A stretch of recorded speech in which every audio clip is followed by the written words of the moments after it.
지난 주일에는 마을을 위한 교회라는 제목으로 말씀을 나누었습니다. 오늘은 교회의 선교, 하나님의 선교, 이런 좀 독특한 제목으로 말씀을 나누는데요.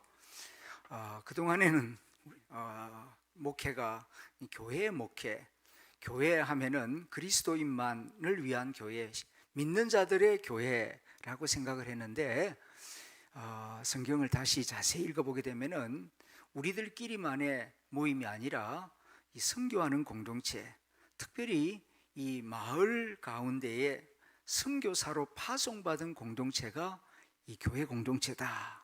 그래서 교회는 선교하는 공동체가 되어야 하고, 지금 이 시대 우리에게 요청하는 것은 이 마을을 우리의 선교 현장으로 생각해야 한다.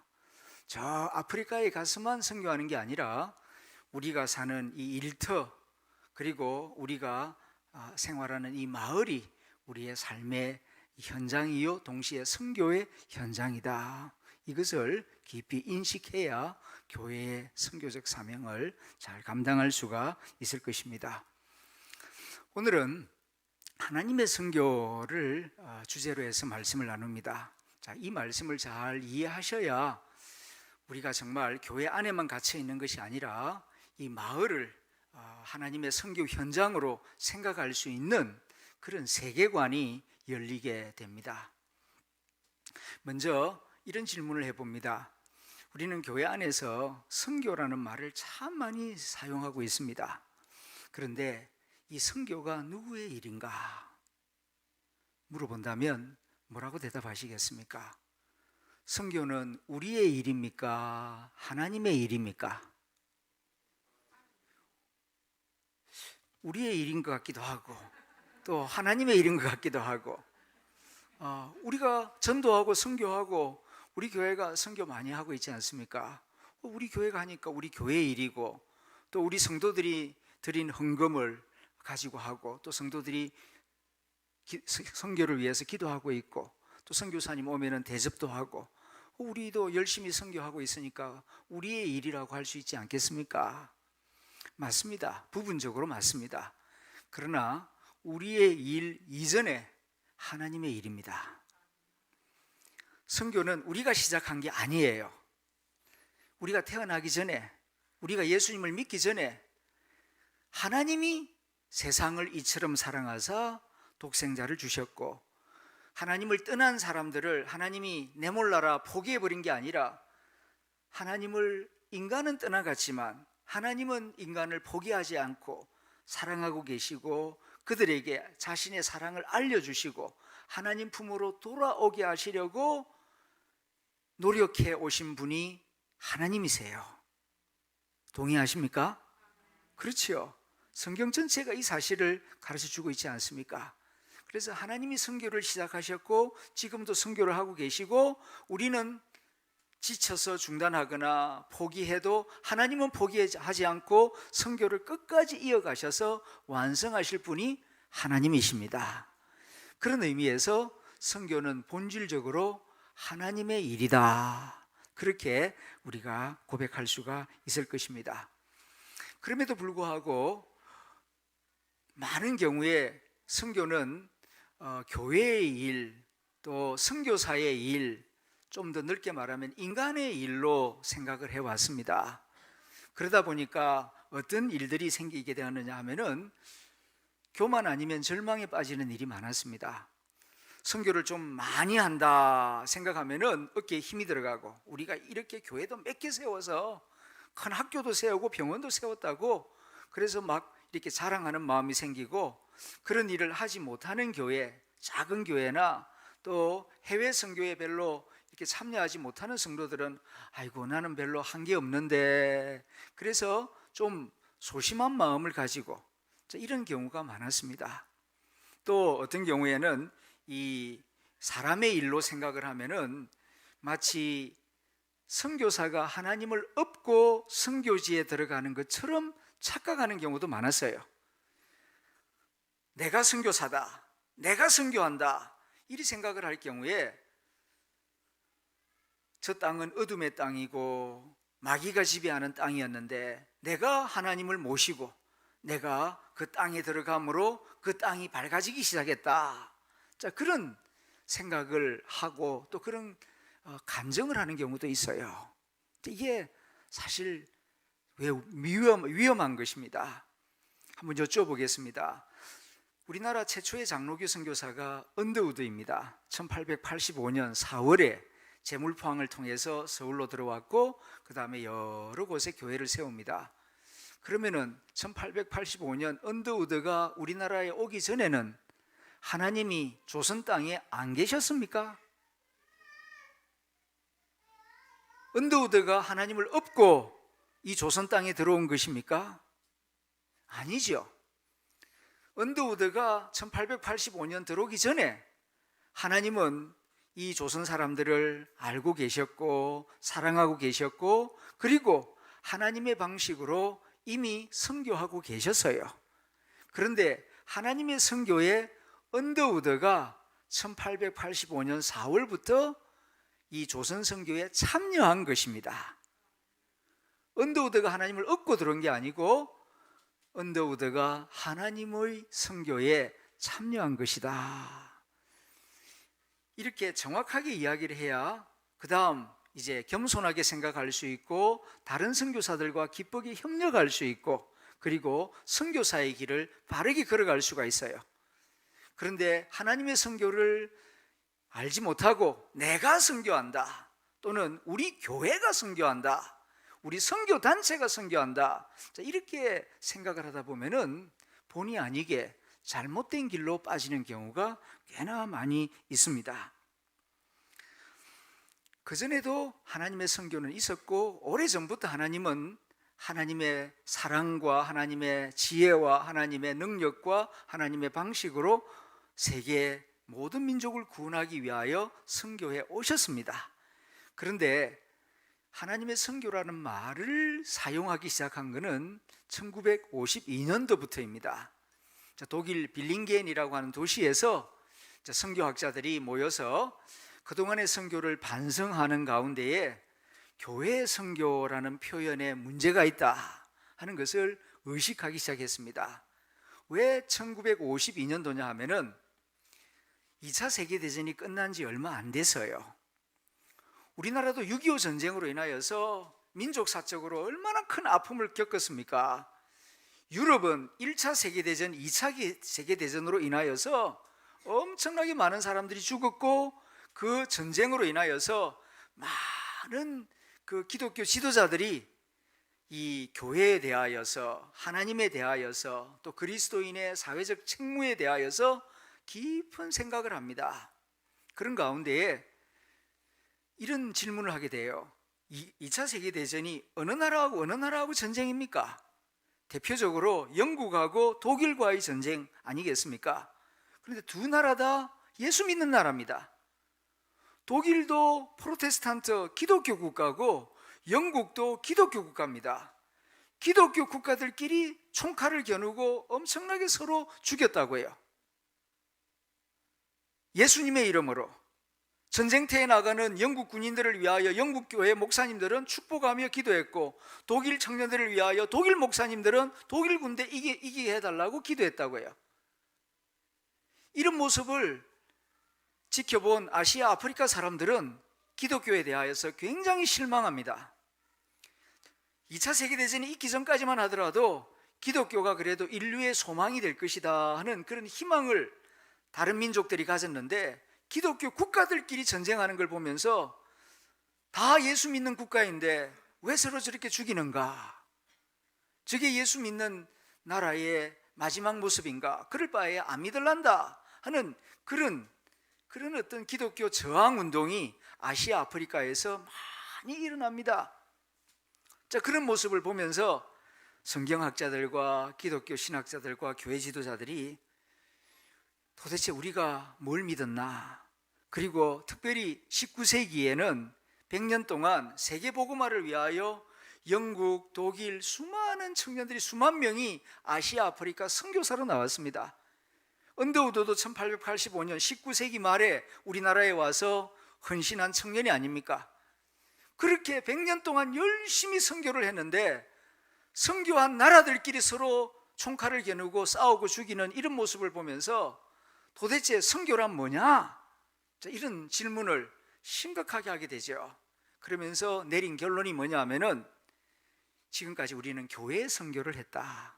여기서 말하는 교회는 교단을 의미합니다. 선교라고 하는데 아프리카의 그 넓은 땅 속에 들어가 가지고 뭐 했느냐 하면은 땅 따먹기를 했어요. 장로교는 장로교의 영역을 넓히기 위해서 장로교 선교사들을 많이 파송해 가지고 열심히 교회 세우고 그리고 병원 세우고 학교 세우면서 그래서 많은 사람들에게 세례를 주고 구원을 했습니다. 그러나 전체적으로 볼 때에는 이 장로교 영역을 넓히는 거예요. 감리교는 감리교의 영역을 넓히기 위해서 선교를 하고, 천주교는 가톨릭 세계를 넓히기 위해서, 성공회는 성공회대로 이렇게 경쟁주의적 선교를 하다 보니까 어떤 일이 생기냐면은 선교사들끼리 서로 협력을 안 해요. 정글 속에 들어가서 길을 모르면은 서로 선교사들이 도와주고, 교단은 달라도 우리가 같은 하나님의 종들이 아니냐, 이 하나님의 선교, 하나님의 종의 의식을 가졌더라면은 교단은 달라도 교회는 달라도 서로 도와주고 사랑하고, 장로교를 세우는 것보다 더 중요한 것은 콩고에 들어갔으면 콩고 민족을 복음화하는 것이 중요하죠. 콩고 민족을 복음화할 수 있다면 장로교, 감리교, 천주교를 떠나서 서로 도와서 진정으로 예수 믿는 그런 민족을 만들려고 노력해야 되는데, 천주교하고 개신교는 일제 협력 안 해요. 선교사들끼리 서로 비방을 하는 겁니다. 개신교는 천주교 비방하고, 천주교는 개신교 죽일 놈 그러고, 장로교, 감리교는 그러고, 그 100년 동안 그렇게 했습니다. 그렇게 한 결과가 2차 세계대전으로 나타난 거다. 같은 예수를 믿는 영국하고 독일하고 서로, 그러니까 예수를 믿지만은 하나님을 믿는다기보다는 우리 교단의 주님, 우리 민족의 예수님, 그래서 영국의 하나님 아니면 안 된다, 독일의 하나님 아니면 안 된다, 이런 식으로 민족주의적이고 교단주의적인 그런 교리에 딱 포로가 되어가지고 선교를 하고 자기 영역을 확장하는 그런 일을 지금까지 우리가 하지 않았냐? 이게 진짜 하나님이 기뻐하시는 선교고 성경이 말하는 선교 맞냐? 하고 반성을 하고 성경을 다시 읽은 겁니다. 그러면서 깨달은 바는 선교를 우리가 한다. 그러니까 독일 사람들은 독일의 선교, 영국 사람들은 영국의 선교, 장로교 선교사들은 장로교 선교, 감리교는 감리교 선교, 이렇게 이제 색깔을 드러내었는데, 그렇게 해서는 안 되겠다. 진정으로 복음을 전한다면은 하나님이 기뻐하시는 선교를 해야 되겠다. 그러면서 성경을 다시 보니까 우리의 선교 있기 이전에 하나님의 선교가 있었다. 선교는 본질적으로 인간의 일이 아니라 하나님의 일이다 하는 사실을 깨닫게 된 것입니다. 사실 성경을 자세히 보면은 성경 창세기부터 요한계시록 66권 전체가 말씀하는 바가 무엇입니까? 성경의 가장 큰 주제는 하나님은 어떤 분이신가를 말씀해 주는 책입니다. 다른 책으로는 알 수가 없어요. 신문을 통해서 알 수 있겠습니까? 어느 과학책을 통해서 알 수 있겠습니까? 오직 이 성경을 통해서 우리는 하나님이 어떤 분인가를 알게 됩니다. 그런데 하나님은 이런 분이다, 자비가 많으신 분이다, 거룩한 분이시다, 여러 가지를 알려주는데 그 중에 중요한 사실이 뭐냐 하면은 하나님은 선교하시는 하나님이시다. 창세기부터 요한계시록까지 증거하는 하나님은 선교의 하나님이시다라는 사실을 우리에게 말해주고 있습니다. 선교한다는 말은 무슨 뜻이냐 하면은 하나님을 알려주신다는 뜻이에요. 성경을 자세히 보시면은 나 여호와가 하나님인 줄 알리라 하는 말씀이 수백 번 나옵니다. 출애굽기에 제일 많이 나오고요. 이렇게 뭐 홍해를 가르시거나 아니면은 10가지 재앙을 일으키시거나 또 샘물이 터지게 하시거나 그럴 때마다 하나님이 꼭 하시는 말씀이 있어요. 이로써 내가 여호와인 줄 너희가 알리라. 이런 말씀을 많이 하십니다. 에스겔서에도 이런 말씀이 많이 나오는데 80번 정도 나옵니다. 하나님께서 많은 놀라운 일들을 행하시는데 깜짝깜짝 놀라게 하려고 하는 게 아니고, 진정한 그 하나님의 일하시는 목적은 내가 전능한 여호와인 줄 알리라 하는 것입니다. 그러니까 하나님이 많은 일들을 자꾸 하시는데 왜 그런 일을 하시느냐 하면은 하나님을 알려주시기 위해서. 그렇다면 하나님은 왜 자기 자신을 자꾸 우리에게 알려주시려고 할까요? 하나님의 형상을 따라 지음받은 우리 인간은 하나님이 누구신지를 알아야 인간답게 살 수 있어요. 자식이 지 애비도 모르면은 사람답게 살아갈 수 있겠습니까? 사람이 인간 도리에 있어서도 자기 부모를 알고 부모를 사랑하고 부모와 좋은 관계를 가지는 것이 행복한 삶의 기본이에요. 마찬가지로 하나님의 형상을 따라 지음받은 우리 인간이 인간답게 살고 행복하게 살고 구원받은 자의 삶을 살아가는데 핵심은 무엇보다도 하나님을 아는 데 있습니다. 그래서 우리 인간을 구원하고 행복하게 살게 하기 위하여 하나님은 숨어 계시지 않고 자꾸 역사 속에 나타나셔서 하나님 자신을 알려주십니다. 이것이 다른 말로 하면은 선교하시는 하나님이십니다. 구약시대 때에는 천지 만물 창조를 통하여, 모세를 통하여, 아브라함을 통하여, 엘리야를 통하여 이렇게 하나님의 택한 종들을 통하여 하나님 자신을 자꾸 나타내 보이셨습니다. 나타내 보이심, 이것을 계시라고 하지요.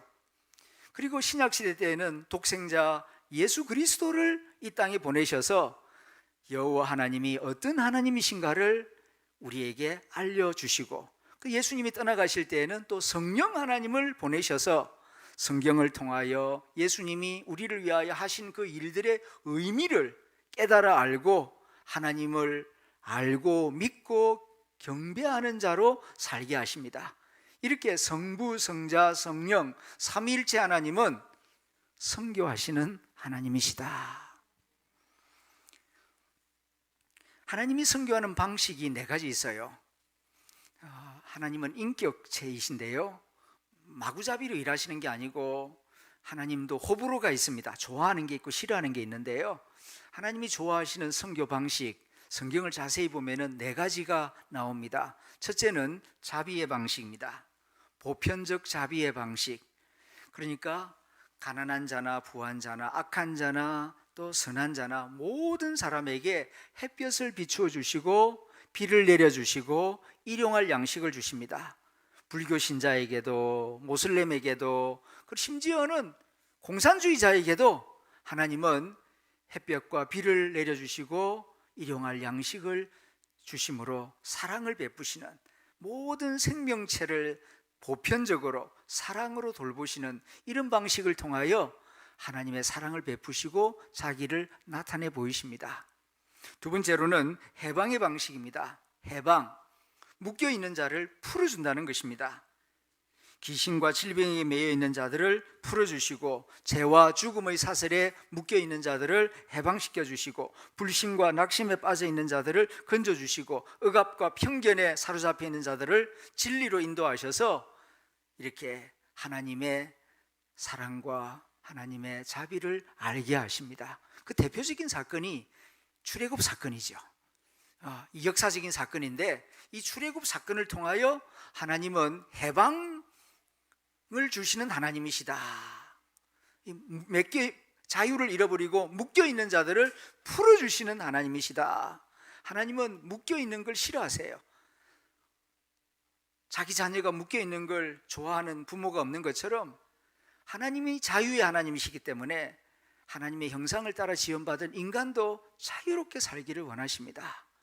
이것을, 이 해방을 통하여 하나님은 어떤 하나님이신가를 알려주시고, 그 다음 세 번째로는 파송의 방식입니다. 모세를 택하여 80년 동안 준비시켜서 나이 80이 되었을 때에 애굽으로 가라 파송을 하시죠. 그리고 아브라함을 갈대아 우르에 사는데 하나님이 찾아오셔서 너는 부모 고향 친척 집을 떠나 내가 지시할 땅으로 가라 파송을 하시죠. 그리고 이사야를 성전에서 불러가지고 내가 누굴 택하여 저들에게 보낼꼬, 나를 보내소서. 그럴 때에 이사야를 그 타락한 남유다 왕국을 위한 선지자로 파송을 하십니다. 이렇게 하나님은 자기의 뜻을 이루기 위하여 자신의 의지와 계획과 사랑을 알게 하기 위하여서 특별한 사람들을 택하여 파송하심으로 선교해 오셨습니다. 그리고 마지막 네 번째로는 적대의 방식입니다. 적대하면은 이렇게 부딪힌다는 거죠. 이놈하고 회초리를 들고 때린다는 뜻입니다. 하나님이 사랑과 자비가 많으신 하나님이시지만은 모든 것 다 괜찮다, 무조건 괜찮다, 그런 하나님은 아니에요. 우상을 숭배하거나 계속 악을 행할 경우에는 하나님께서 회초리를 드십니다. 그래서 때리심으로, 길을 가로막으심으로 하나님의 선한 뜻을 보여주시고 악한 것을 꺾으시는 그런 모습을 보여주십니다. 예를 들면 하나님께서 애굽에서 이스라엘 백성들을 출애굽시켰습니다. 구원하셨습니다. 그런데 광야에서 아론을 중심으로 이스라엘 백성들이 금송아지 만들어 놓고 이게 우리 하나님이다 앞에서 그 앞에서 춤을 추고 예배를 할 때에 하나님께서 그 금송아지 박살내버리죠. 그리고 말 안 들으니까 땅을 쪼개가지고 지진을 일으켜서 고라 자손들과 반역하는 부족들을 다 땅속에 집어넣어서 심판해버리는 그런 모습을 보게 됩니다. 이렇게 하나님은 우상 숭배자들, 하나님을 끝까지 거역하는 자들에 대해서는 무서운 진노를 통하여서 하나님의 살아계심과 하나님의 뜻을 나타내 보이십니다. 이것이 이제 하나님의 선교하시는 방식이에요. 첫 번째는 자비의 방식, 두 번째는 해방의 방식, 세 번째로는 파송의 방식, 네 번째는 적대의 방식.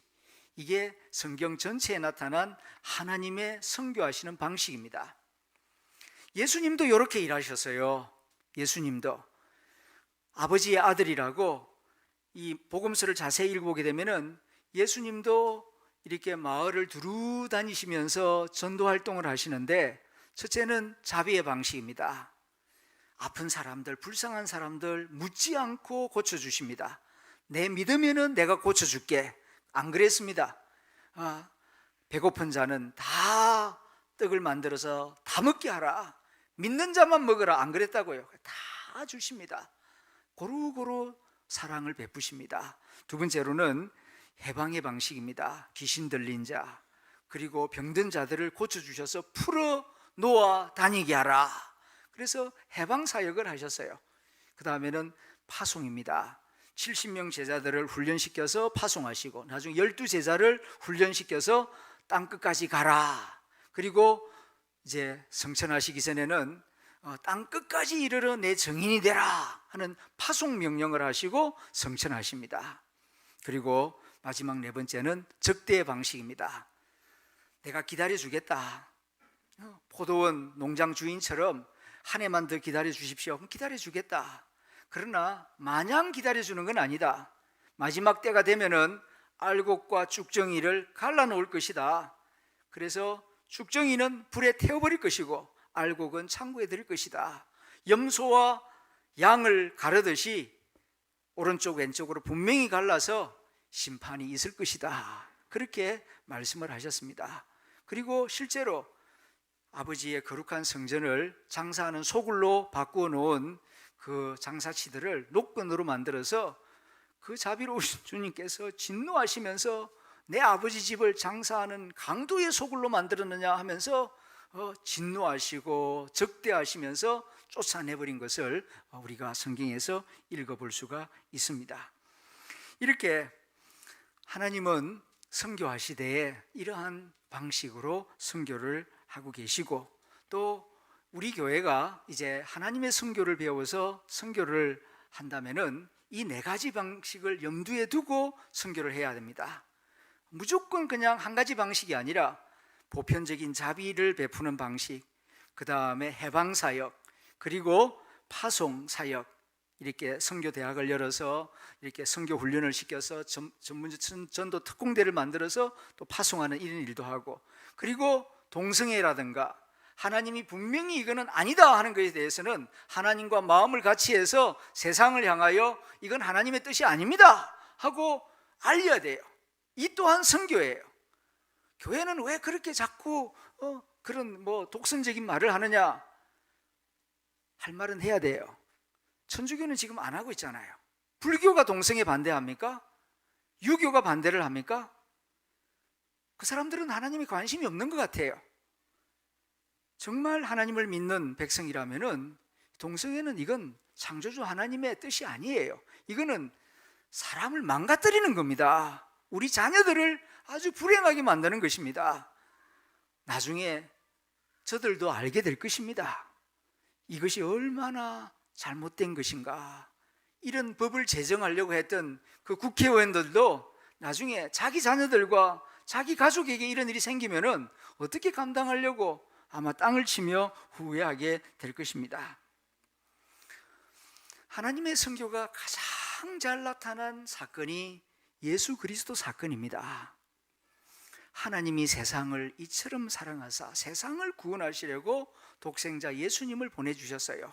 예수님은 하나님의 선교의 지혜가 가장 잘 나타난 사건입니다.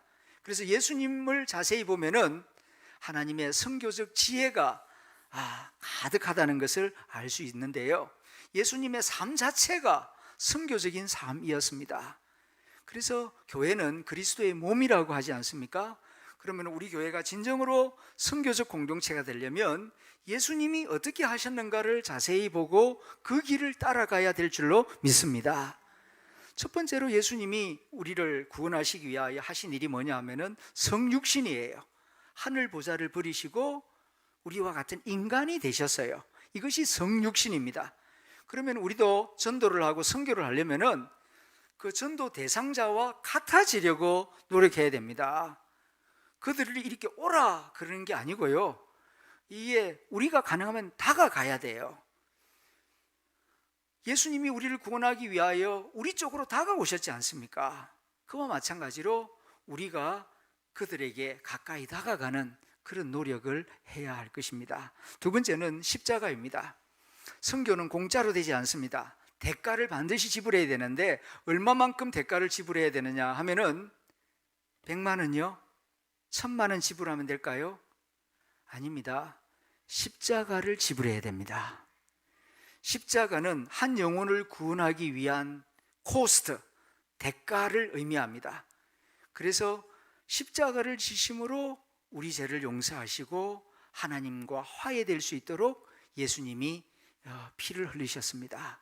그와 같은 희생을 치루어야 한 영혼의 구원이 이루어진다는 사실을 예수님이 가르쳐 줍니다. 그 다음에 세 번째는 부활입니다. 예수님의 부활은 예수님의 선교 명령이 지상 명령임을 말해줍니다. 예수님은 산자와 죽은 자의 구주가 되시는 만왕의 왕이십니다. 같은 명령이라도 여기 동사무소 동장님이 명령하는 거하고 대통령이 명령하고는 하는 거하고 명령의 무게가 아주 다르지 않습니까? 마찬가지입니다. 땅끝까지 이르러 내 증인이 되어라 말씀하신 이분은 십자가에 죽으시고 부활하신 산자와 죽은 자의 주권을 가지신 예수님께서 이 명령을 하셨어요. 대통령의 명령보다 훨씬 더 높은 명령입니다. 그렇기 때문에 복음 전하는 이 전도 명령은 가장 중요한 명령이다, 이렇게 생각을 하고 우리가 천국 갈 때까지 이 선교 명령은 가슴 속에 간직하고 때를 얻든지 못 얻든지 왕의 명령, 우리 주 예수님의 명령을 힘써 지켜나가야 할 줄로 믿습니다. 그 다음에 이제 예수님이 성천하셨죠. 이 성천과 선교가 무슨 관련이 있냐 하면은 우리가 선교해야 할 이유를 말해줍니다. 우리가 왜 전도해야 되느냐? 그렇게 전도를 원하시면 능력이 많으신 주님이 직접 하시지 왜 우리 보고 전도하라 그러느냐? 우리는 지혜도 능력도 사랑도 부족한데 예수님이 이 땅에 계실 때는 예수님이 직접 전도하셨어요. 그런데 예수님이 이제 이 땅을 떠나가기 때문에 남아있는 너희들이 나를 대신해서 복음을 전하라, 이렇게 말씀하시는 겁니다. 예수님이 성천하셨기 때문에, 땅에 안 계시기 때문에 땅에 있는 우리가 이제 옆에 사는 이웃들에게 복음을 전해야 하는 것입니다. 마지막, 성령의 선물입니다. 선교는 우리의 혈기로 되지 아니하고 우리의 무슨 돈으로 되는 게 아닙니다. 오직 성령의 능력으로 가능합니다. 예수님께서 이걸 오래전에 말씀하셨습니다. 네 힘으로 되지 않는다. 성령 충만을 받으라. 오늘 요한복음 20장 21절에서도 보면 아버지가 나를 보내신 것 같이 나도 너희를 선교사로 보낸다. 볼지어다 성령을 받으라. 보내시면서 하신 말씀이 뭐냐면은 지팡이 챙겨가라, 돈 챙겨가라, 그 말씀이 아니고 성령 받고 선교 현장으로 가라. 그러기 위해서는 기도 많이 해야 됩니다. 무엇보다도 성령님 도와주십시오. 성령의 도움 없이는 제가 어떻게 사람의 영혼을 구원할 수 있겠습니까? 제가 입술로는 복음을 전하지만은 사람의 마음을 감동시키시고 믿음의 역사를 일으키시는 분은 성령 하나님이십니다. 성령님 함께하여 주옵소서. 기도하고 전도해야 구원의 역사가 이루어질 줄로 믿습니다. 이렇게 하나님은 정말 선교의 하나님이십니다. 그렇다면은 이제 우리가 해야 할 일은 무엇입니까? 내가 선교하기 전에, 우리 교회가 선교하기 전에 하나님이 세상을 이처럼 사랑하사 모든 민족을 구원하기 위하여서 엄청난 노력을 기울이시고 희생을 치르시고 지금도 역사하고 계신다는 이 하나님의 마음을 느끼면서 나도 하나님의 선교에 참여하는 자가 되어야 되겠다, 이런 마음을 가지는 것입니다. 내가 선교하는 게 아니고 내가 하나님의 선교에 부분적으로 겸손하게 참여한다. 이것이 올바른 생각입니다.